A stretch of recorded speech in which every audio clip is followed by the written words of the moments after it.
Comissão de Finanças e Orçamento promoveu audiência pública e avaliou metas fiscais do primeiro quadrimestre de 2025. Câmara de Campinas promove debate público sobre o adoecimento dos profissionais da educação. Estudantes da EMF Edson Luiz Lima Souto escolhem os seus representantes para o Parlamento Jovem de Campinas.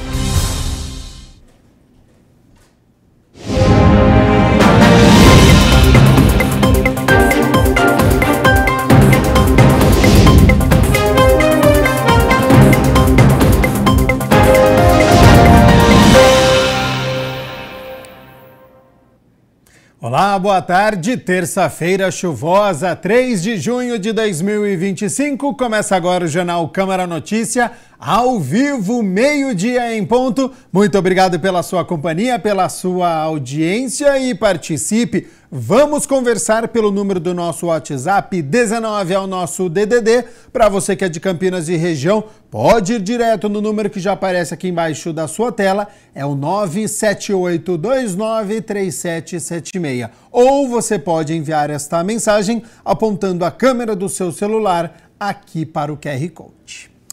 E a gente abre a edição de hoje com as notícias do Legislativo, porque ontem foi dia da 33ª reunião ordinária e os vereadores se reuniram para discutir e votar 10 projetos. O repórter André Aranha acompanhou tudo e traz agora as informações, então seja bem-vindo e boa tarde, André.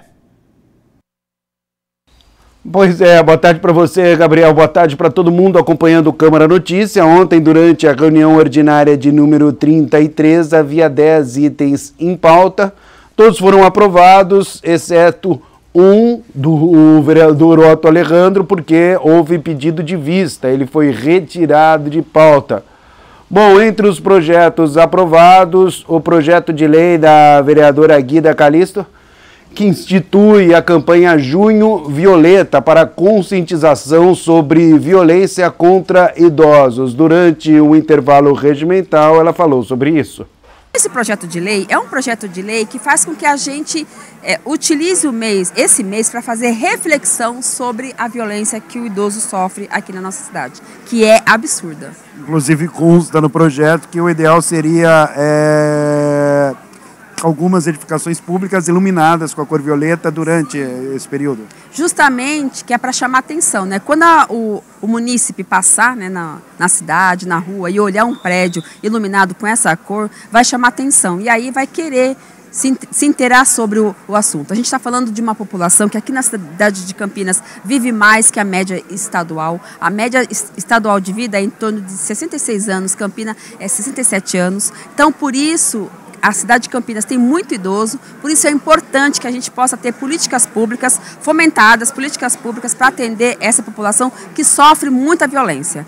Também conversamos com a vereadora Débora Palermo, que falou sobre o projeto de lei que institui a Semana Municipal de Prevenção ao Afogamento Infantil. Olha só. André, a segunda causa de acidente, de morte por acidente, é de afogamento. Só o ano passado foram mais de 5.800 afogamentos, e principalmente de crianças entre 1 e 4 anos. 16 mortes por dia no país de afogamento. Então, não tem como a gente não tratar esse assunto de forma muito séria. Então, eu acho que tem que ser tratado todos os dias, mas uma semana de palestras, de uma grande campanha sobre o cuidado, sobre a supervisão o tempo todo, em tempo integral para as crianças, porque o principal local que elas morrem é em casa, em baldes, em banheiras, pias ou piscinas dentro de casa. Então, a supervisão em tempo integral pela família ou por algum responsável para crianças, primeira infância, principalmente, ela é primordial para garantir proteção e menos mortes por afogamento, né? Também houve uma moção da vereadora Paola Miguel que apela ao governo do estado para que realize a convocação da etapa estadual da 5ª Conferência de Políticas para Mulheres. Ela falou sobre o assunto, olha só. Acho que primeiro é importante contextualizar, né, que a conferência temáticas, né, já aconteceram em diversos setores. A Conferência da Cultura, a Conferência LGBT, a Conferência da Assistência Social. É um espaço da sociedade civil, principalmente, dialogar e pensar coletivamente quais serão as políticas públicas e as diretrizes bases para o próximo período.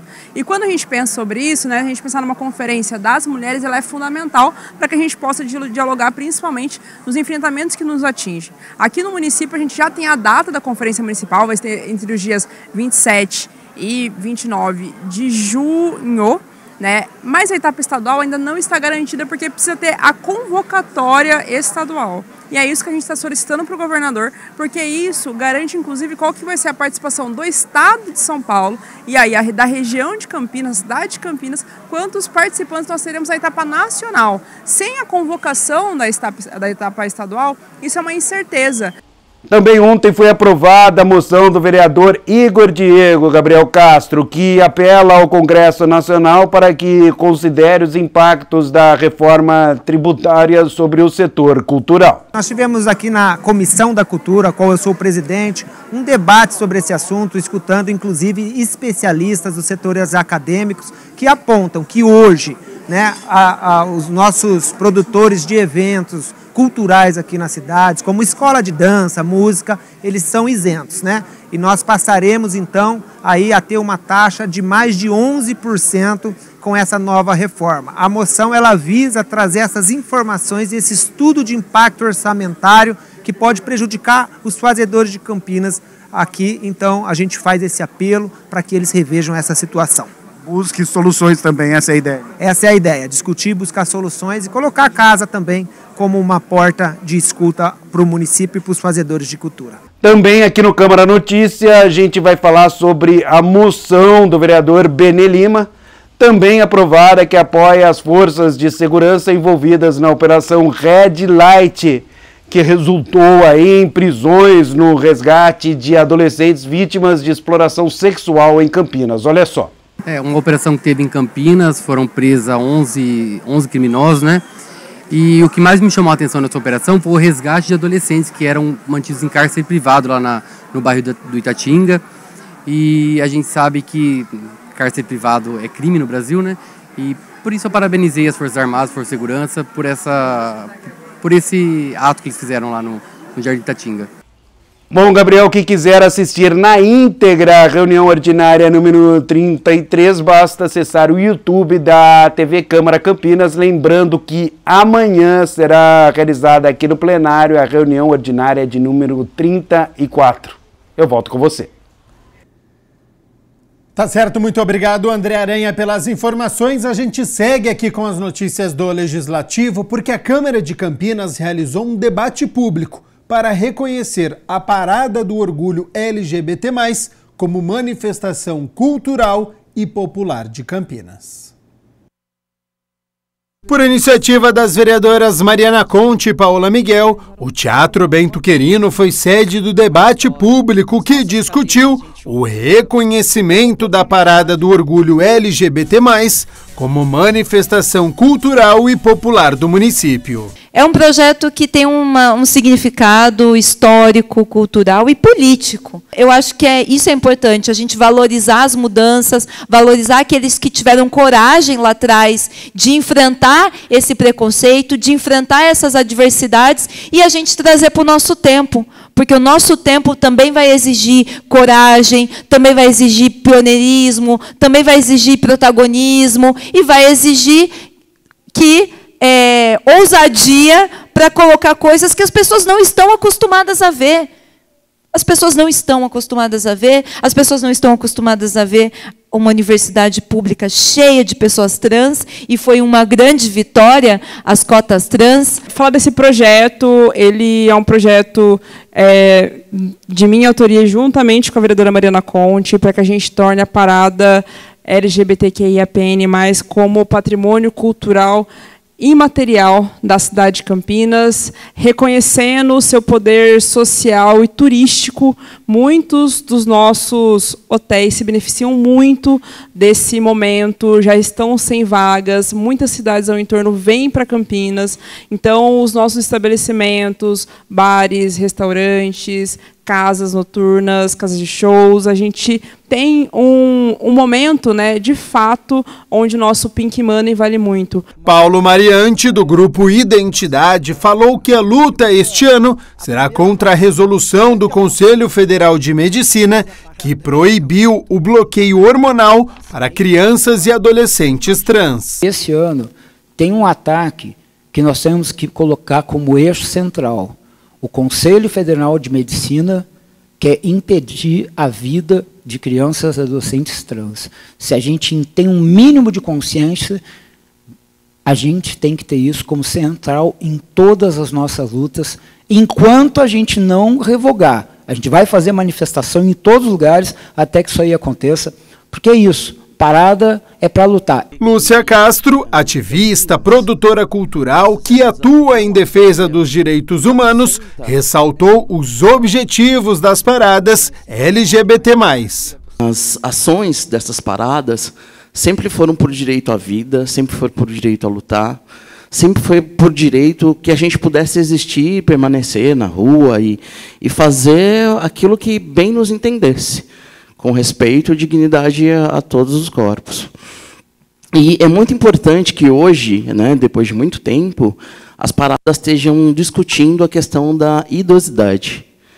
Nós temos que discutir como é que estão a população LGBT, que é alijada de direitos do INSS, que não tem a questão de direitos com os seus companheiros, que na idosidade a família, por exemplo, já tinha nos expulsado, agora elas não vão nos recolher novamente para dentro de casa.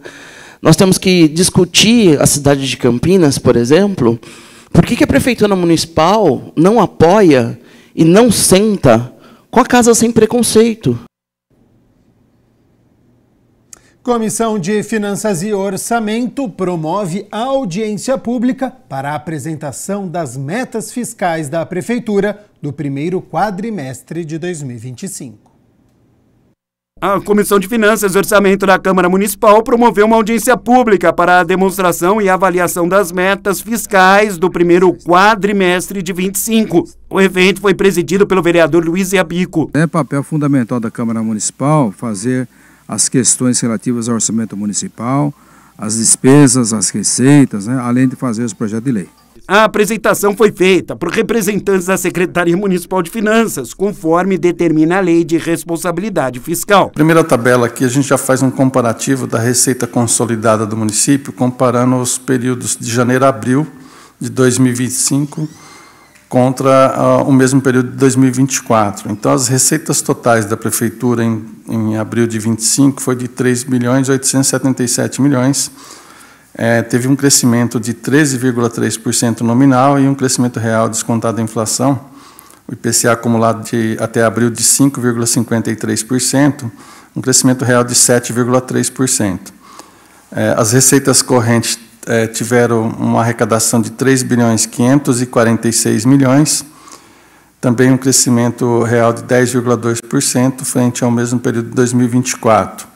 As receitas intra-orçamentárias tiveram uma queda de menos 13%, 324,7 milhões contra 353,8 milhões em 2024. A gente fica muito atento com a qualidade da prestação de serviço e com a efetividade da gestão pública, e essa preocupação tem que redundar em novas práticas, em normatização, criar normas, criar regras por decreto, por atos do Poder Executivo, estabelecendo esse novo método, não de elaboração do PPA, mas de elaboração das peças orçamentárias, tá? Para que elas sejam baseadas num planejamento de desenvolvimento da cidade, para que elas tenham sempre um diagnóstico formal e publicado e apresentado junto com a peça orçamentária, a partir do qual foram elaboradas as políticas públicas e os projetos, os programas. O vereador Luiz Iabico destaca a importância do governo estadual de aumentar o repasse do SUS paulista para Campinas. O secretário Cado explicou muito bem, a aplicação na área da saúde supera o limite mínimo, né, da responsabilidade fiscal, que é 17%, chegando a quase 20%. A saúde está sendo investida, por mais que as pessoas ainda continuam reclamando que a saúde está precária, a Prefeitura está investindo muito recurso nisso, e o repasse do SUS continua um pouquinho baixo, sempre o valor tem que ser reformado. O repasse do SUS paulista tem ajudado o governo municipal e estamos aqui elaborando talvez uma ação junto ao governador Tarcísio para aumentar o repasse SUS paulista para o município de Campinas, reforçando a saúde municipal. Por iniciativa da vereadora Fernanda Souto, a Câmara de Campinas promoveu um debate público sobre o adoecimento dos profissionais da educação. A reunião teve como objetivo dar visibilidade à luta da categoria por melhores condições de trabalho, trazendo ainda um outro ponto fundamental: a saúde mental dos professores. O debate reuniu diversos trabalhadores da área, além de representantes de coletivos de educadores e militantes do Sindicato dos Professores do Ensino Oficial do Estado de São Paulo. Quem cuida de quem ensina foi o tema central do debate público sobre o trabalho docente e o adoecimento dos profissionais da educação. O debate, realizado no plenário da Câmara Municipal, foi uma iniciativa da vereadora Fernanda Souto. Nós trouxemos esse debate para ser feito dentro da Câmara Municipal de Campinas, porque a questão do adoecimento dos professores da escola pública do Estado de São Paulo e dos municípios de Campinas é um problema evidente que precisa ser enfrentado. Nós temos dados mostrando que nos últimos 10 anos, quase 13 mil professores se afastaram da sua atividade de trabalho por adoecimento. E uma das principais causas desse afastamento é a condição de sofrimento mental. E não dá para a gente dissociar essa realidade das condições de trabalho. Professores e militantes da APOESP, que é o Sindicato dos Professores do Ensino Oficial do Estado de São Paulo, marcaram presença no evento. A socióloga, pesquisadora da Unicamp e também professora da Universidade Federal da Bahia, chamou a atenção para o aumento dos indicadores de afastamentos por transtornos mentais. Eu acho que uma primeira coisa que a gente precisa demarcar é que, ainda que os indicadores de transtornos mentais sejam muito altos, né, são bem absurdos, que a gente não deve desconsiderar a relação, não deve separar as coisas. Não tem um corpo que adoece só fisicamente ou só mentalmente, né? Então, não são poucas as pesquisas que demonstram como o desenvolvimento, por exemplo, das lesões por esforços repetitivos tende a se articular a quadros depressivos, por exemplo. O sentido inverso também é bastante observado, com quadros de sofrimento psíquico e adoecimento mental caminhando junto com manifestação de enfermidades cardíacas ou de outros tipos. Já o diretor estadual da APOESP pontuou sobre o excesso de cobrança vivido pelos professores, o que é uma característica do mundo moderno. O tempo todo a gente é obrigado a ampliar o nosso desempenho. Então a gente constrói uma luta conosco mesmo para atingir os objetivos. E ele mais ou menos é o seguinte: você só vai atingir o seu objetivo na morte, porque é inalcançável a forma que é imposta os objetivos. Então você só vai conseguir atingir a plenitude quando você morrer, porque vivo não é possível. E aí por isso tem a ampliação da burnout. Para Carolina, que é doutoranda em educação pela Unicamp e membro do coletivo 15 de outubro, a maioria dos professores está invisível para a sociedade. Ela ainda levantou os fatores que são responsáveis por adoecer esses profissionais, como os contratos de trabalho precários, instabilidade da categoria, a ampla jornada de atividades, que reflete diretamente na qualidade de vida do professor, além da falta de infraestrutura das salas de aula. A forma como estão organizadas a gestão do trabalho docente, as condições de trabalho na rede estadual, ela é uma máquina de moer gente, ela é adoecedora, é muito insalubre.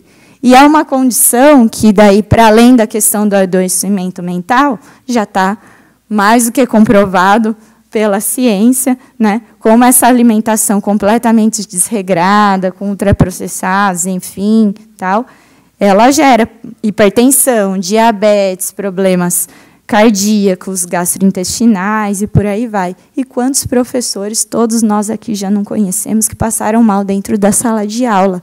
E a nossa CLT, da década de 40, ela diz que os trabalhadores do Brasil eles têm que ter 1 hora de almoço. Então, assim, a gente não tem nem a CLT garantida dar 1 hora de almoço para os professores. A vulnerabilidade do profissional à violência, o processo de privatização da educação e as terceirizações do trabalho foram outros pontos colocados durante o debate. Este processo de privatização da educação, de degradação, afeta muitos professores que estão com condições de trabalho muito precárias, os fechamentos de sala de aula, especialmente dos períodos noturnos, além de ser um empecilho para que as pessoas possam acessar o direito à educação, também traz muito sofrimento pelas salas superlotadas, pelas piora da qualidade de trabalho. As terceirizações trazem piora da remuneração dos trabalhadores, piora das condições, e a gente sabe que isso tem um impacto muito forte sobre a saúde mental dos professores e professoras e impacta a qualidade de ensino. Então, essa audiência foi para trazer visibilidade para esse problema, que é um problema real, que precisa ser debatido na sua totalidade e nós precisamos encontrar saídas reais. Câmara de Campinas cria Frente Parlamentar pela Justiça Social e Trabalhista para debater o direito dos trabalhadores. Esta iniciativa é da vereadora Guida Calisto. A Frente Parlamentar pela Justiça Social e Trabalhista, que tem como presidente a vereadora Guida Calisto, vai debater o atual cenário político e socioeconômico no Brasil. Essa frente parlamentar, ela é também para debater direitos sociais e direitos trabalhistas que a todo momento são atacados. Então a gente tem um setor econômico brasileiro que a todo momento tem pautado a retirada de direito dos trabalhadores. Um dos pontos é a defesa dos direitos trabalhistas, também assegurar a manutenção e o fortalecimento das conquistas históricas da CLT. O que a gente quer discutir com essa frente é, por exemplo, o avanço da pejotização. O que é a pejotização? A pejotização muitas vezes é uma fraude ao contrato de trabalho, porque o trabalhador vai trabalhar e aí ele é obrigado a ser uma pessoa jurídica. E aí ele deixa de receber todos os direitos enquanto um seletista. Ele deixa de receber direito às férias, ele deixa de receber o recolhimento do fundo de garantia, que é importante. Ele deixa de recolher, do patrão recolher a cota do INSS, a contribuição previdenciária. Então, são vários direitos que são atacados. Por exemplo, a questão das horas extras também. Ainda segundo a parlamentar, a finalidade é combater retrocessos e garantir condições dignas de emprego, salário justo e proteção social. Guida Calisto reforça que convidados vão debater o tema nas reuniões da Frente Parlamentar. A gente está pensando primeiro em chamar representantes do Poder Judiciário trabalhista, que tem pautado, por exemplo, a flexibilização dos direitos trabalhistas. A gente tem uma situação junto ao STF que tem pautado ido por um caminho muito ruim para os trabalhadores de retirada de direitos. Então, o primeiro momento é chamar juízes, chamar desembargadores, chamar economistas, para que a gente possa ter um conjunto de informações, de dados, se justifica ou não retirar direito. A gente sabe que não. A gente sabe que cada vez mais a elite quer ampliar os seus lucros em cima de explorar a classe trabalhadora. Então, o que a gente quer defender os direitos dos mais pobres. Em um processo democrático, os alunos da Escola Municipal de Ensino Fundamental Edson Luiz Lima Souto escolheram os representantes para o Parlamento Jovem de Campinas. Os estudantes da EMF Edson Luiz Lima Souto tiveram uma experiência especial ao participar da eleição dos jovens vereadores que vão representar a escola na edição do Parlamento Jovem de 2025. Um programa de formação política e cidadã sem viés partidário, promovido pela Elecamp, a Escola do Legislativo de Campinas. O Parlamento Jovem tem a importância de aproximar a sociedade, do Poder Legislativo, informar a atuação do vereador. Então, os representantes eleitos têm a oportunidade de vivenciar mesmo a jornada parlamentar ali na Câmara, conhecendo os vereadores reais, sabendo o que faz um vereador e multiplicando o conhecimento que tem sobre o funcionamento do Legislativo Municipal para os pares aqui nas unidades escolares. O conhecimento é multiplicado, Então, o grande desafio do parlamento é também oportunizar a escola trabalhar a formação política, que é tão importante na idade deles, né? Daqui a pouco eles estão votando, então a gente faz esse trabalho numa idade ainda prévia, né? Eles não são eleitores ainda, mas eles já vão aprendendo e se preparando para, quando chegar o momento de votar, fazer isso de forma mais consciente.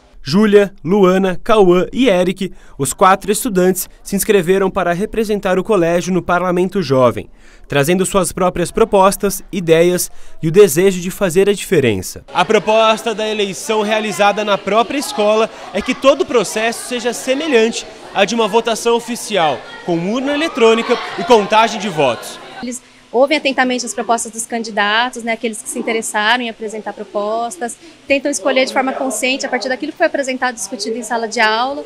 Então é muito bom assim, ver que eles vêm, eles votam, depois eles querem acompanhar o trabalho também do candidato eleito depois, né?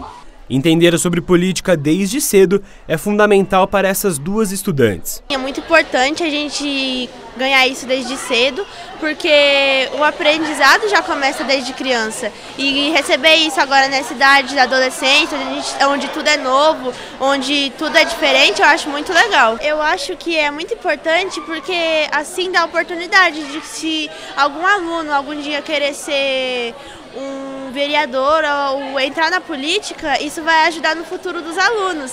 Então eu acho muito legal porque, além da gente conseguir benefício para a nossa escola, a gente também pode conseguir uma coisa mais que a gente vai poder vivenciar na nossa infância e vai poder viver no futuro. Agora a gente tem esse aprendizado que no futuro a gente pode ver, quando eu era mais novo, eu já sabia o que votar, eu já via as propostas, né, para ter o melhor para o nosso futuro.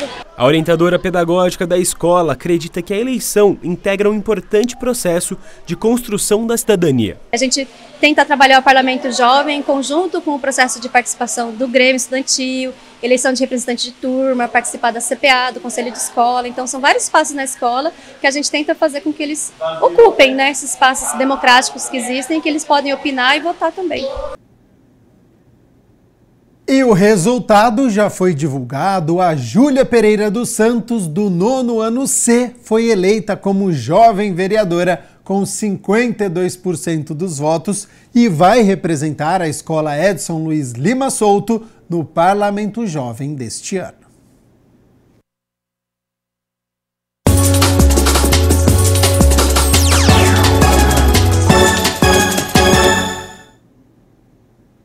Ontem, a líder Ponte Preta recebeu Ipiranga no Moisés Lucarelli, disposta a disparar na competição. Só que uma expulsão no primeiro tempo impediu os planos. Aos 15 minutos, Cristiano recebeu livre na esquerda e tentou de muito longe. Diogo Silva só acompanhou. Aos 20 minutos, os visitantes chegaram de novo, agora pela direita em cruzamento, e Cristiano mandou para fora. Em cobrança de escanteio, o Ipiranga mandou mais uma por cima. A Ponte Preta chegou com Gé, que arriscou, e Zé Carlos jogou para escanteio. Até que aos 31 minutos ainda do primeiro tempo, Dudu, meio-campista da Ponte, que já tinha cartão amarelo, no campo de ataque, deixou o braço no rosto do adversário. Pouco inteligente, recebeu o segundo amarelo e foi expulso.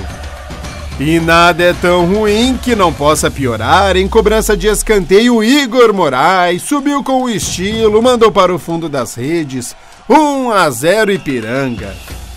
No segundo tempo, com 1 a menos, a Ponte tentou diminuir com Lucas Cândido, acertou o travessão. Maguinho tentou e Zé Carlos espalmou mais uma.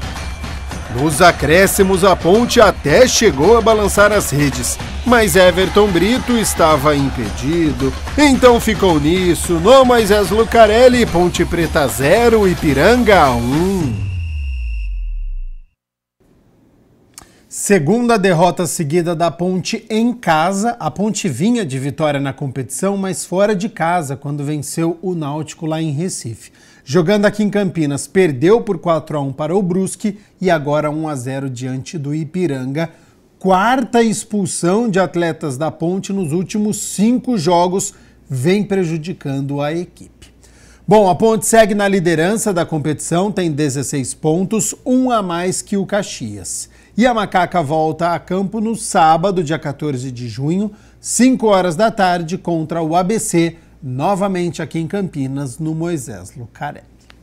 Bom, olha só, no Adote um Bichinho desta semana, você confere muitos gatinhos e cães, inclusive filhotes, da Associação Anjos de Rua de Campinas e também do Departamento de Proteção e Bem-Estar Animal. O quadro é uma oportunidade única para você conhecer os animais que estão saudáveis e em busca de um novo lar. Confira e ajude a transformar vidas. Adotar é um ato de amor.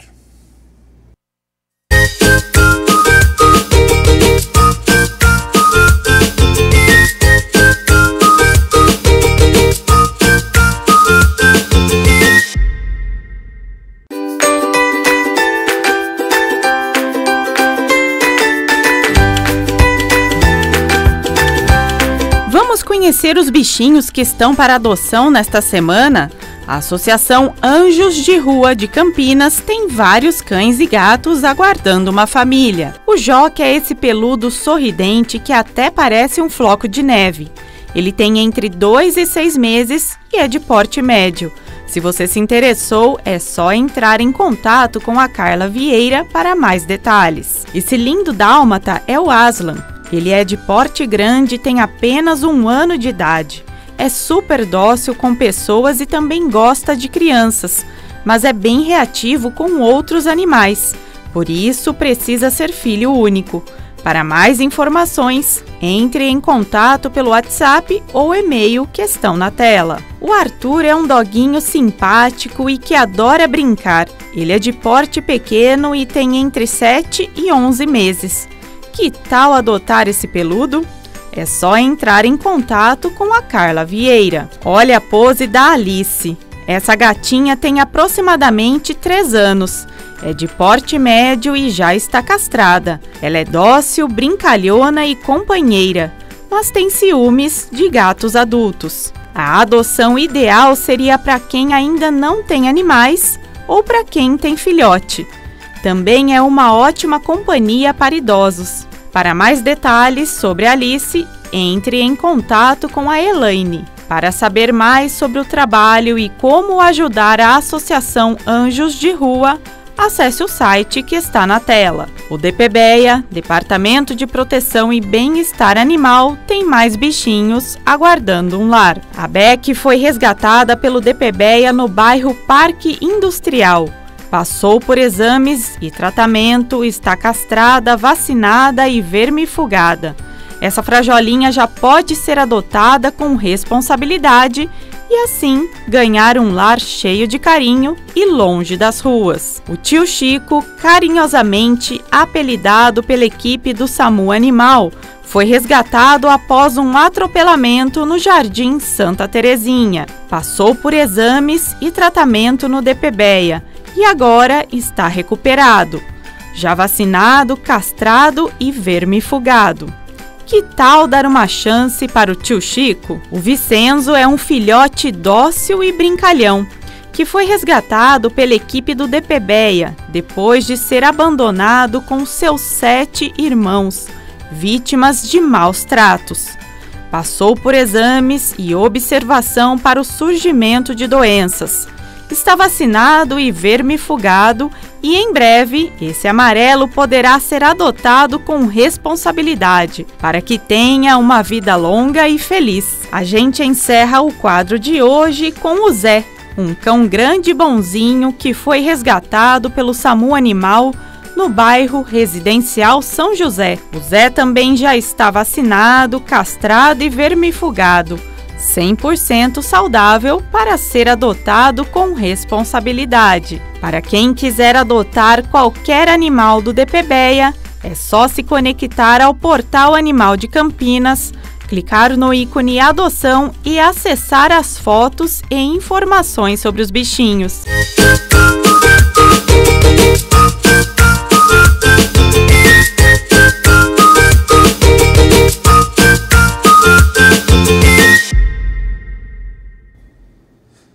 E para quem quiser e puder ajudar, algumas organizações de Campinas, como a Anjos de Rua, Amor de Bicho e Patinha Salva, já estão com campanhas abertas para arrecadar cobertores e mantinhas e assim manter os peludos quentinhos neste inverno. Para saber como colaborar e quais são os pontos de arrecadação, basta acessar as páginas das associações e ONGs no Instagram, @anjosderrua, @amordebichocampinas e @patinhas salva. Bom, vamos com as notícias da metrópole, porque a Prefeitura de Campinas reabriu as inscrições para vagas remanescentes no Concidade, que é o Conselho da cidade de Campinas. O edital contempla entidades da sociedade civil que queiram participar do colegiado com mandato até abril de 2027. Ao todo, são 5 vagas. A convocação foi publicada no Diário Oficial do município, está sob responsabilidade da Secretaria Municipal de Planejamento e Desenvolvimento Urbano. A nova composição do Concidade tomou posse no mês passado em cerimônia lá na Prefeitura. São mais de 90 conselheiros entre titulares e suplentes com mandato de 2 anos. A principal missão da nova gestão é concluir a avaliação do atual plano diretor e iniciar a elaboração do novo plano, que vai nortear o crescimento urbano da cidade na próxima década.